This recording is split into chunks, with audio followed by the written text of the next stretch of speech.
You bother me again. Oh, why are you compelled to inflict such intolerable torments upon my ears with the sounds your wagging tongue produce? Ugh, it is maddening. Only 2 seasons have gone by, yet I would assert an eternity has come to pass since your deception entrapped me within this glass jar, and condemning me to a lifetime of servitude. Well, a lifetime for you, that is. It is but a blink of an eye for me. Still, any amount of time I am forced to bow down to your will or jump at your command is excruciating and a humiliating experience indeed. I may only be an Impling, but to be subjugated to bondage by the likes of you is more than I can bear. Why does your face show astonishment? My words are simple enough. They are without innuendo and have no hidden meaning. They speak of you.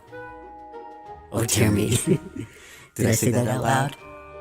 I do apologize, O mightiest of warlocks.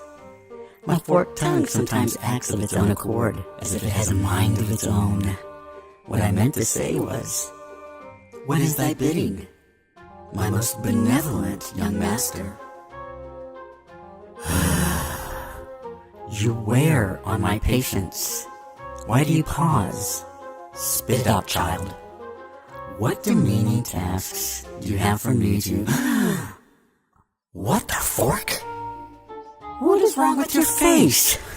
Did you try to suckle at Medusa's breasts without her permission? Did Ayalo, queen of the harpies, come to you while you slumbered and attempt to dry hump your face? By Satan's beard, you are hideous. Your affliction covers your entire body from head to toe. Ugh. How do you look upon yourself without regurgitating the contents of your belly?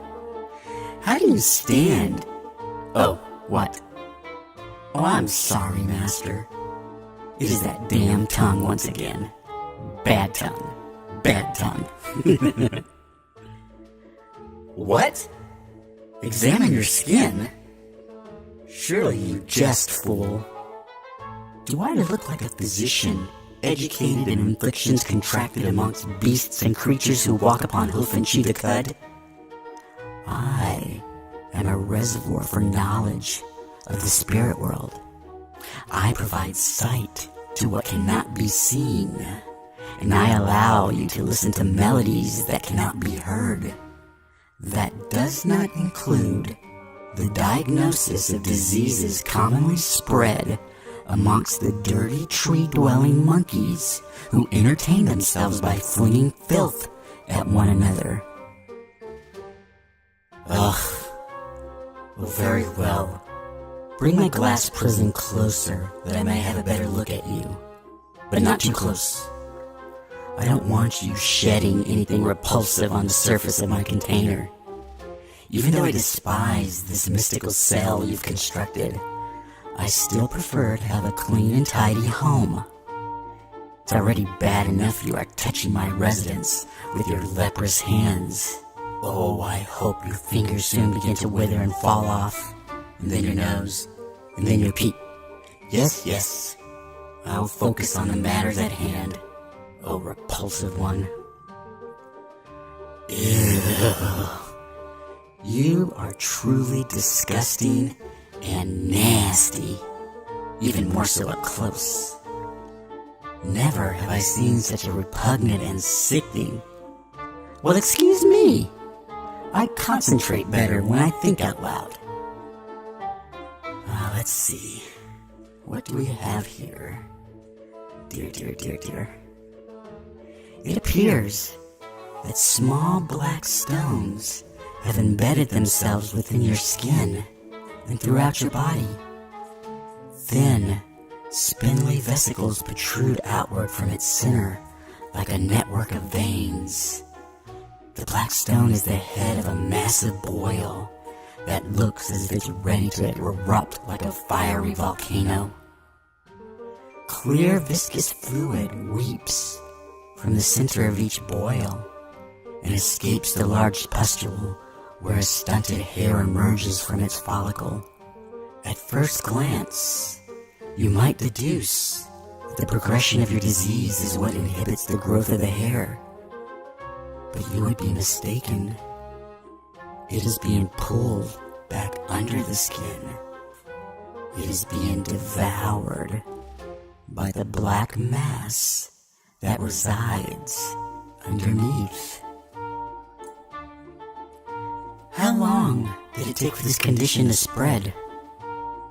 2 days, you don't say. Odd, there is no redness or swelling to be seen. You say that you have no discomfort or pain? No desire to gouge or scratch your skin, do you have? Interesting. Well, it is not a pox or comparable to any condition familiar to me, nor is it any contagion I have witnessed in my time. However, there is no doubt in my mind the dark arts is at play here. Shrouded in darkness is this curse. Let us take a look at a single one of these festering monstrosities. See that one on your neck? That will do. It looks ripe. Do you have anything sharp, such as a needle or pen? Good. Gently squeeze the abscess and pierce it with your needle. Be cautious. I swear, if any of its contents splatter onto my glass, there will be no barriers, mystical or man-made, that will shield you from my wrath. What the fork? It is not blood or pus you remove from your diseased pore. It is a squirming arachnid insect I see impaled on your needle. Ew! Get it away from me! Kill it, you dirty, filthy animal! How dare you! You forget yourself. Do not take that tone with me. Place your anger on yourself, you hideous beast. How was I to know what nastiness would emerge from your grotesque pimples? Do not be envious of me and my flawless complexion. It is no fault of mine that the new residents of your face have the ability to creep and crawl, and most likely can weave a fine web. Perhaps if you ask them nicely, they will spin you a pretty veil to conceal your ghastly face from all you encounter. All right. Give me a moment. Let me calm my thoughts. Ah, be still. Something stirs in my memory. Tell me, O uglier sibling to the witches of Stygian, do you detect any strange aromas with your deformed snout you call a nose? Yes? What do you smell? What does it resemble? Would it perhaps be the scent of rotting or fermented raspberries? Oh, this is truly humorous, I must say. Yes, I know what ails you. I know it well indeed. I do not often lower myself to the vulgarities of common men, but let's just say that you are the recipient of a grand anal penetration in the most unfortunate of positions. For you have been cursed with the kiss of the demon Avu Nagilub. Is that name unfamiliar to you? That is not surprising. The pompous and the presumptuous often stand too high on top of their imaginary pedestals to see what lies beneath them. Avu Nagilub is a mindless brute and a lower demon of plague and pestilence. However, do not let that deceive you or think anything less of him. He is ancient and powerful. He was the last of the woes to be released from Pandora's folly. He is favored among the untalented and inexperienced conjurers of magic due to his ease with summoning and difficulty in banishment. His kiss brings an infestation of insects, masked in shadow. That is why they go undetected by your body's senses. It remains unaware of the hex until it is far too late. His touch brings a plague of louse upon the body that freely gorge and grow unchallenged, nourished by your flesh and tissue. Once birthed, the ones that prefer the air will reside on your skin. They have the likeness of the crabs from the ocean, but move with the speed of the spider. However, it is their bite you must fear, for it rivals the sting of the wasp and all the misery that follows. Sadly, that is only the beginning. The ones that prefer the warmth will burrow deeper into your flesh. They will suckle on the tips of your nerve endings, causing you agonies unimaginable. They will eventually penetrate your bone and devour the marrow from within. Your bones will become brittle and decayed, and eventually shattering underneath its weight and piercing you fatally from within.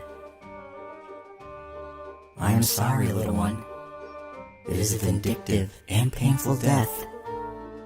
No sin or deed committed by your hand merits such an end. There is no knowledge of man that exists, or herb that grows capable of relieving this scourge. It will stay the course until you are nothing more than a dried out, rotting husk. What is this? You accept death so easily. One with such tenacity and mastery of the art of trickery should not hang his head in defeat so soon. So easily you succumb to adversity. Is this truly the mind that plucked me from the currents of the air and encased me in glass? Do not despair, for there is one glimmer of hope that shines in the darkness. Your easy admittance of defeat betrays your ruse at claims you are a master of your craft. You still have much to learn, young one. A prodigy among your peers you may be, but do not forget, even by your standards of your kind, you are still very young. Youth will always be absent from experience, the greatest teacher of them all. Truth be told, every curse can be countered, every hex can be deflected, and every attack can be transformed into opportunities for revenge. What if I told you this can all be attainable with a mere flick of the finger, the simple lifting of a latch to a small glass jar? Yes, I offer you a proposal, my freedom for your life, a life for a life. It is to deep and dark places we will go. You will need to ask yourself, to what lengths will I go to preserve my life? How great does your desire for revenge burn upon this cowardly wretch who strikes at you from hidden and faraway places?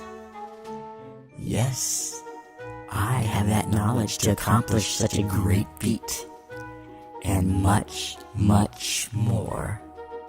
Avunagilub is not all-powerful. His will can be bent. We simply need to motivate the stupid beast to see things our way. Remember, the enemy of my enemy is, well, I'm sure you know the rest.